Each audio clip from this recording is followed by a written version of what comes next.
El disparo resonó en la sala como un trueno en pleno mediodía barcelonés, silenciando las voces codiciosas de mi esposo Carlos y mis suegros Rosa y Miguel. La pistola. Un viejo revólver que encontré en el ático de la finca familiar en las afueras de la ciudad. Temblaba en mi mano sudorosa. Pero mi voz salió como un latigazo. ¿La mitad de mi salario? Ni un céntimo más para alimentar vuestras mentiras y vuestras deudas ocultas. En ese instante, vi en sus ojos el pánico puro, el mismo que yo había sentido noches enteras, devorada por la traición que me había robado el alma. Aquella reunión familiar, que se suponía un consejo amoroso en nuestra casa de gracia, se convirtió en el detonante de mi venganza. Un fuego lento que había estado coagulándose durante años bajo la superficie pulida de mi vida perfecta. Todo empezó 3 años atrás, cuando me mudé a Barcelona desde un pueblo olvidado en las colinas de Tarragona, huyendo de la sombra de un padre ausente y una madre que se ahogó en botellas baratas. Yo era Elena, la chica que había escalado desde camarera en un bar del Raval hasta social junior en un bufete de abogados de élite en el Eixample. Mi éxito no era casualidad, era uñas clavadas en la madera dura de la discriminación, de los jefes que me miraban como a una intrusa en tacones altos. Carlos apareció como un salvavidas alto, moreno, con esa sonrisa que prometía estabilidad en un mundo de cartones y promesas rotas. Hijo de una familia de clase media alta, dueños de una pequeña cadena de panaderías en el barrio de Sarria. Me cortejó con cenas en la Paradeta y paseos por el parque al atardecer. «Eres mi reina», me susurraba. Y yo, tonta, lo creí. Nos casamos en una ceremonia discreta en la Basílica de Santa María del Mar, con el mar Mediterráneo de fondo como testigo mudo. Rosa y Miguel, mis suegros, me recibieron con brazos abiertos, pero sus ojos siempre escrutaban, calculaban. Rosa, con su pelo teñido de rubio platino y joyas que gritaban nuevo dinero, era la reina de las indirectas, Elena. Querida, en esta familia compartimos todo, ¿sabes? El éxito es colectivo. Miguel, un hombre fornido con bigote canoso y manos callosas de años amasando harina, asentía como un títere, pero yo notaba cómo sus dedos tamborileaban sobre la mesa cuando hablábamos de finanzas. Carlos, mi Carlos, era el puente, cariñoso en la cama, ambicioso en la oficina donde gestionaba las cuentas familiares. Al principio, todo fluía. Yo aportaba mi salario al hogar común, un piso modernista en la calle Enrique Granados, y ellos celebraban mis ascensos con paella casera y cava espumoso. Pero las grietas aparecieron pronto. Una noche, después de cerrar un caso millonario contra una constructora corrupta, el que me valió el título en la prensa como la devoradora de tiburones, llegué a casa exhausta, con el cheque de bonificación quemándome en el bolsillo. Carlos me esperaba con una botella de Rioja y velas, pero sus ojos brillaban con algo más que deseo. Cariño, la panadería está en números rojos. Papá necesita un préstamo. Le di la mitad sin pensarlo, creyendo que era temporal, que el amor se medía en gestos así. Semanas después, otro préstamo para Rosa, que soñaba con una cirugía plástica en una clínica de Madrid. Y así, gota a gota, mi cuenta se vaciaba mientras la suya se hinchaba. Yo trabajaba 16 horas al día, defendiendo a viudas estafadas y empleados despedidos injustamente, mientras ellos expandían su negocio con mi sudor. La primera traición real llegó en forma de un correo electrónico mal borrado en la laptop de Carlos. Lo encontré una madrugada, insomne por un juicio pendiente, mientras él roncaba a mi lado como un rey satisfecho. Era de su amante, una contable de la panadería llamada Laura, amor. Con el dinero de Elena, podremos irnos a Ibiza este verano. No le digas nada. La pobre cree que eres fiel. Mi corazón se detuvo. No por el dolor, eso vendría después. sino por la claridad brutal. No era solo infidelidad, era un plan orquestado. Releí los mensajes. Rosa había sugerido convencerla de que comparta más. Miguel calculaba porcentajes. ¿Y Carlos? Carlos reía con emojis de billetes. Habían convertido nuestro matrimonio en una mina de oro. Y yo era la tonta que cargaba el pico. Aquella noche. No lloré. En su lugar. Me levanté. Me vestí con el traje de chaqueta que usaba para intimidar en los tribunales. Y empecé a recopilar pruebas. Copias de transferencias bancarias. Facturas falsificadas de la panadería. Cheques impresos que olían a traición. Mi mente, entrenada en la ley, se convirtió en un arma afilada. Planeé en silencio, sonriendo en las cenas familiares, asintiendo cuando Rosa parloteaba sobre la unidad del clan. Pero dentro, el odio crecía como una vid venenosa, enredándose alrededor de mis venas. Sabía que la venganza no sería rápida, tenía que ser precisa, como un bisturí en una disección. Y entonces llegó esa reunión fatídica, 3 años después de la boda, cuando decidieron apretar el tornillo final. Los habían convocado a todos en nuestra sala de estar, con las cortinas abiertas para que el sol de octubre inundara el espacio y disipara cualquier sombra de duda. Barcelona bullía afuera, el tráfico de la diagonal, el aroma a churros de la panadería de la esquina. Pero dentro, el aire era espeso, cargado de expectativas no dichas. Carlos se sentó en el sofá de terciopelo verde, flanqueado por sus padres como un príncipe entre cortesanos. Yo, en la butaca opuesta, con las piernas cruzadas y una carpeta en el regazo, fingía calma. Elena, hemos hablado. Empezó Carlos, su voz melosa como la crema catalana que tanto le gustaba. La familia necesita estabilidad. Tu salario ha crecido tanto. Creemos que es justo contribuir la mitad directamente a la cuenta común. Para el futuro de todos. Rosa intervino, agitando sus uñas rojas como banderas de guerra. Sí, hija. Imagínate una casa más grande en Pedralbes. Viajes a las Baleares. No seas egoísta. Miguel gruñó su aprobación, hojeando un Excel improvisado en su tablet 50%. Limpio y justo. Mi risa interna era un torrente. ¿Justo? Ellos, que habían desviado fondos para pagar deudas de juego de Miguel, para financiar los caprichos de Rosa, para los hoteles de Carlos con Laura. Yo había contratado un detective privado meses atrás, un ex policía con cicatrices de la guerra civil que aún recordaba. Y sus informes yacían ahora en mi carpeta, junto a copias de extractos bancarios que mostraban cómo mi ayuda se evaporaba en casinos de Andorra y joyerías de la Passeig de Gracia. Pero no les respondí de inmediato.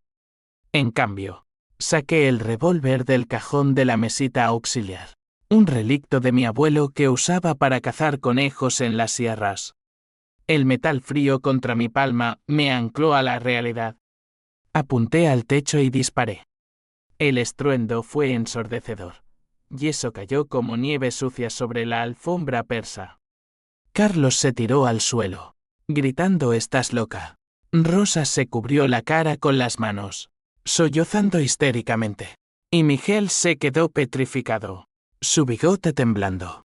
«Loca», repetí, bajando el arma lentamente. «No, solo harta.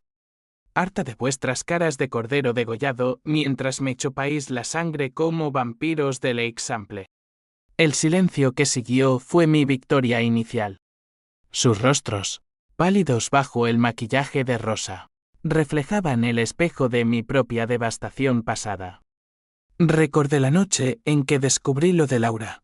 Había entrado en un hotel de 4 estrellas en el puerto, siguiéndola desde el Raval.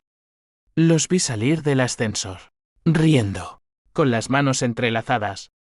Él ni me vio, yo me quedé en las sombras, vomitando bilis y lágrimas en un callejón adyacente. Aquel dolor me había transformado, de esposa devota a depredadora calculadora. Desde entonces, jugué el doble juego. Fingí ignorancia. Seguí transfiriendo dinero, pero ahora, cada euro llevaba un rastro digital que conducía directamente a sus fraudes fiscales. El fisco español, con su burocracia implacable, sería mi aliado silencioso. ¿Por qué ahora?, balbuceó Carlos, incorporándose con las rodillas temblorosas. Lo miré, y por primera vez, no vi al hombre que amé, sino a un niño mimado, un parásito con traje Armani. ¿Por qué he visto vuestros pecados, Carlos? Todos ellos. Abrí la carpeta y lancé las fotos, él y Laura en la playa de Sitges. Miguel en la mesa de blackjack de un casino clandestino en Girona. Rosa firmando facturas por bolsos de diseñador con fondos de la panadería. Esto no es una familia, dije. Mi voz un susurro letal. Es una estafa. Y yo soy la idiota que lo financió. Rosa sollozó más fuerte, invocando a la Virgen de Montserrat. Pero sus lágrimas eran cocodrilo. Yo las había visto derramarlas en cenas donde me llamaban la proveedora. La confrontación se extendió horas. Carlos intentó su táctica habitual, el encanto. Las promesas. Elena, fue un error. Te amo. Lo sabes. Le escupí a la cara, amas mi chequera. Miguel, recuperando su bravura, amenazó con hablar con mis abogados. Pero yo saqué mi teléfono y marqué el número del inspector de Hacienda que había contactado semanas atrás.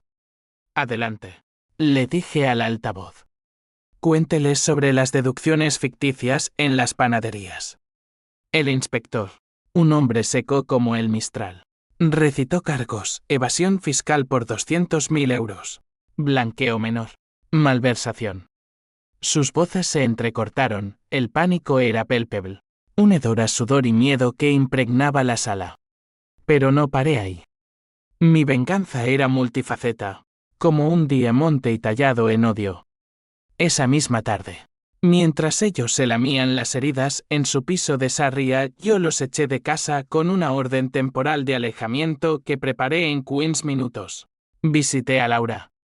La encontré en su apartamento diminuto en el Poblet Sec, rodeada de facturas impagadas.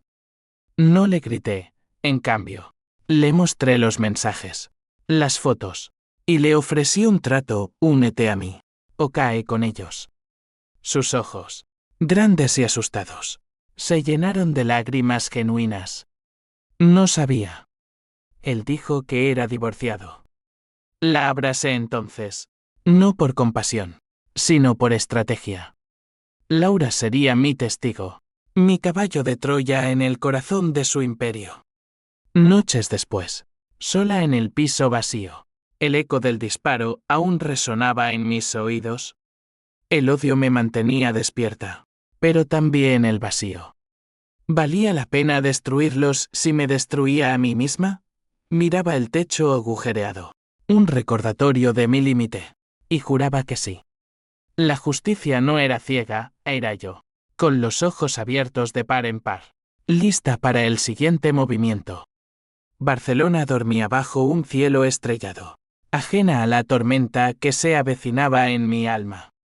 Los días siguientes fueron un torbellino de papeles y sombras alargadas. El inspector de Hacienda irrumpió en las panaderías al amanecer, con agentes en chalecos antibalas que contrastaban con los delantales blancos de los empleados aterrorizados. Miguel fue esposado frente al horno, donde el pan acababa de salir, dorado y inocente.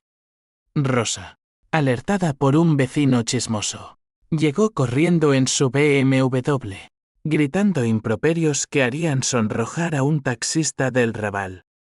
Esto es un ultraje. Mi nuera es una serpiente. Pero sus palabras rebotaban en las paredes de cristal de la comisaría como pelotas de ping-pong. Yo observaba desde mi oficina en el bufete, a través de un informe en tiempo real que mi contacto me enviaba. Cada cargo era un clavo en su ataúd financiero: 150.000 euros en multas iniciales, embargo de propiedades, auditorías que desenterraban años de engaños. Carlos me llamó 100 veces. Mensajes de voz que oscilaban entre súplicas y rabia. Elena, por Dios, tenemos historia. ¿Qué hay de nuestro futuro? Borré cada uno sin escucharlos enteros, pero guardé los textos para el divorcio. Mi abogada personal, una mujer feroz y amada Marta, con cicatrices de batallas en el Supremo, ya preparaba el papeleo, división de bienes sesgada a mi favor, dada la contribución desproporcionada que documenté meticulosamente. El dinero que había dado, unos 80.000 euros en 3 años, regresaría multiplicado por intereses legales. Pero no era solo plata, era principio. En España, donde la familia es sagrada como la Sagrada Familia, romper ese pacto era herejía. Y yo era la hereje, la bruja que invocaba la ley contra el clan. Sin embargo, el odio no era monolítico, tenía grietas por donde se filtraba la duda. Una tarde, paseando por el barrio Gothic, me topé con una pareja de ancianos sentados en un banco, compartiendo un bocadillo de jamón. Su risa me golpeó como un puñetazo. ¿Era esto lo que yo destruía? No, me dije, apretando el paso hacia la catedral. Mis suegros no eran víctimas, eran verdugos disfrazados. Recordé la carta que encontré en el escritorio de Miguel, deudas de juego que databan de la crisis de 2008, cuando perdieron una panadería en Badalona. En lugar de confesar, culparon a la mala suerte y empezaron a saquear el futuro de Carlos y ahora, el mío. Yo, que había crecido en la pobreza, juré nunca ser como mi madre, mendigando migajas. Ironía cruel, me convertí en la rica que ellos envidiaban. La primera reacción en cadena llegó de forma inesperada. Laura, mi nueva aliada, me envió un USB con grabaciones, conversaciones de Carlos planeando despedirme del matrimonio con un escándalo fabricado, acusándome de infidelidad para reclamar la mitad de mis ahorros. Si no cede la mitad del sueldo, la hundimos, decía la Rosa por teléfono. Escuché con auriculares en mi balcón, el viento del mar azotándome el pelo, y sentí una náusea profunda. No era solo traición, era maquinación sádica. Llamé a Laura esa noche, ven a casa. Necesito tu voz en esto. Ella llegó con una botella de vermut y ojos hinchados. Sobre la mesa, desplegué el plan, demandar a Carlos por fraude conyugal, usar sus grabaciones para anular cualquier acuerdo prenupcial implícito, y filtrar selectivamente a la prensa local el periódico, quizás la historia de la familia panadera que devora a su nuera. Pero el conflicto se profundizó cuando involucró a la sociedad. Barcelona, ciudad de contradicciones, progresista en la superficie, conservadora en las raíces, empezó a murmurar. Amigos comunes me llamaban Elena. ¿Es verdad lo del disparo? ¿Estás bien? En el bufete, mis socios alzaron cejas, pero me respaldaron. Después de todo, yo era la que ganaba casos. Sin embargo, el peso del escrutinio me aplastaba. Una noche, sola con una copa de albariño, me miré en el espejo del baño, ojeras como surcos en la tierra seca, labios apretados en una mueca permanente. ¿Dónde estaba la Elena que reía en las Ramblas, enterrada bajo capas de rencor? El tocanyebla llegó cuando recibí una carta anónima para... O tu secreto sale a la luz. Mi corazón latió fuerte. ¿Qué secreto? Revisé mis archivos, nada. Pero el miedo, ese viejo compañero, se instaló en mi pecho como una garra. Decidí contraatacar. Organicé una reunión de reconciliación en un café neutral del Born, con mesas de mármol y el aroma a espresso flotando. Carlos llegó solo, demacrado, con la camisa arrugada. He perdido todo, Elena. Las panaderías están embargadas. Mamá está en la cama con pastillas. Su vulnerabilidad me conmovió por un segundo. El hombre que una vez me llevó a ver las estrellas desde Montjuic, pero lo aplasté. Bien, dije, deslizando el USB sobre la mesa. Escucha. Sus ojos se vidriaron al oír su propia voz tramando mi ruina. Lágrimas rodaron, yo no parpadeé. Firma esto, renuncia a todo reclamo sobre mis bienes. Y te doy una semana para desaparecer de Barcelona. Dudó, pero el peso de la cárcel por fraude agravado, hasta 5 años, lo doblegó. Firmó con mano temblorosa. Salí del café con el viento fresco en la cara, sintiendo el primer atisbo de libertad. Pero el odio no se apaga con una firma, evoluciona. Esa noche, soñé con mi madre, su rostro borroso ahogándose en un mar de botellas. Desperté sudando, jurando que no me convertiría en monstruo. Sin embargo, el plan continuaba, el twist se avecinaba. Uno que ni siquiera yo había previsto del todo. El clímax se gestó en las sombras de una gala benéfica en el Palau de la Música, donde las luces doradas bailaban sobre trajes de diseñador y copas de cristal. Yo asistí como invitada de honor, premiada por mi trabajo pro bono con inmigrantes del Raval irónico, dado mi origen humilde. El salón bullía de élite barcelonesa, políticos con sonrisas falsas, empresarios con relojes que costaban fortunas. Carlos irrumpió como un toro en la arena, ebrio y desaliñado, gritando mi nombre desde la entrada. Elena, mentirosa, ella nos destruyó. La multitud se apartó como el mar rojo, murmullos convirtiéndose en zumbido. Seguridad lo flanqueó, pero no antes de que lanzara un puñado de papeles fotocopias de mis transferencias bancarias al aire, acusándome de robo familiar. Mi corazón martilleaba, no de miedo, sino de furia contenida. Subí al podio con piernas firmes, el micrófono en mano como un cetro. Señoras y señores, dije, voz clara como el timbre de las campanas de la catedral cercana. Esta noche no solo celebro justicia para los vulnerables, sino que la ejerzo aquí mismo. Activé el proyector, slides con evidencias, chats, grabaciones. La sala jadeó colectivamente cuando la voz de Carlos resonó, deshacémonos de ella. Rosa, en primera fila, había sido invitada por caridad falsa. Se desmayó dramáticamente, pero nadie la socorrió. Los ojos estaban en mí. Esta familia me usó, me traicionó. Hoy, reclamo lo mío, dignidad. El escándalo explotó al día siguiente. Portadas de La Vanguardia, la nuera rebelde, venganza o justicia. Las redes ardían con Elena la fuerte. Mujeres compartiendo historias de suegras tóxicas y maridos parásitos. Pero el verdadero clímax vino en privado, en la finca familiar en las afueras, donde los convoqué para el golpe final. Llegaron los tres. Derrotados, Miguel encorvado como un sauce. Rosa con el pelo desordenado. Carlos con moretones de una pelea en un bar. La casa, una masía catalana con viñedos secos. Olía a decadencia, vino agrio y recuerdos rancios. Siéntense, ordené, pistola sobre la mesa como centinela. No la cargué esta vez, el poder estaba en mis palabras. Han perdido las panaderías.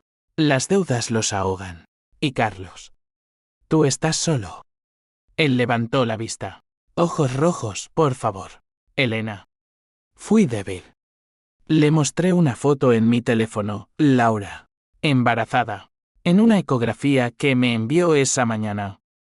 Tu hijo. Con ella. Yo lo supe hace meses. El twist me golpeó a mí también, no era solo venganza. Era liberación de un lazo que nunca existió. Carlos se derrumbó. Sollozando, no lo planeé. Fue un error. Pero los errores tienen nombres, el bebé se llamaría como yo. Según Laura. Un eco cruel. Rosa. Recuperando su veneno. Siseo, eres un monstruo. La familia es sagrada. Rey. Amarga, la familia me mató primero. Revelé el último clavo, una demanda colectiva de ex empleados de las panaderías. Por salarios impagos que documenté con testigos. 100.000 euros más en juicios. Desaparezcan. O los arrastro al infierno conmigo. Miguel. El silencioso. Habló por fin, lo siento. Elena. La codicia nos cegó. Sus palabras me desarmaron por un instante. Vi al hombre que una vez horneó pan para huérfanos en la posguerra. Hice una pausa. El odio cediendo a algo más profundo, piedad tóxica. Váyanse. Tomen el coche viejo y empiecen de cero en otro pueblo. Pero no vuelvan. Salieron cabizbajos. El portazo como un punto final. Me quedé sola en la masía. El sol poniente tiñendo los viñedos de rojo sangre. El clímax no fue el disparo ni el podio, fue esa quietud, el eco de sus pasos desvaneciéndose. Pero las emociones rugían, PH símbolo 1 EABNN símbolo 1 Edenweb por la traición. TUI símbolo 1 EC7 TV símbolo 1 ECDNG por el amor perdido. Toantín en cada paso calculado. Y ahora, H símbolo 1 ED1 y H símbolo 1 EADN sutil había ido demasiado lejos, llamé a Laura, ven. Hablaremos del bebé. Ella llegó al amanecer. Y por primera vez en meses, lloré. No de dolor, sino de renacimiento. Barcelona despertaba, ajena a mis batallas. Caminé de regreso a la ciudad, el mar a lo lejos llamándome. La venganza era dulce, pero amarga, me había salvado, pero me había marcado con cicatrices invisibles. Las consecuencias se desplegaron como dominós en una tormenta.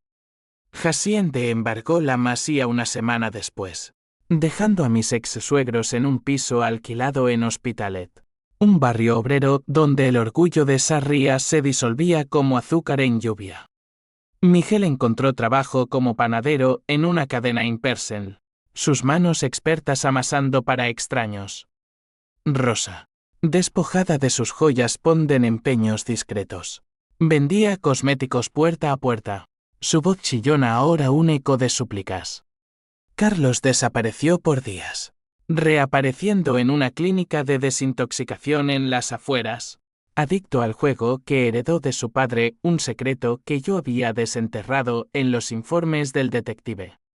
Laura dio a luz en noviembre, un niño sano que berreaba como un catalán indignado.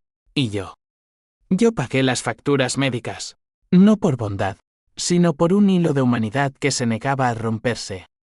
En el bufete, mi reputación se elevó como la Sagrada Familia. Elena la Indomable. Me llamaban en pasillos. Gané un caso contra una multinacional farmacéutica, defendiendo a familias rotas por medicamentos defectuosos. Y el cheque de 300.000 euros fue mío solo. Pero el éxito era hueco, las noches las pasaba en bares del Born, bebiendo gin tonic solos, observando parejas que se besaban sin agendas ocultas. El conflicto interno me devoraba, era justicia o sadismo.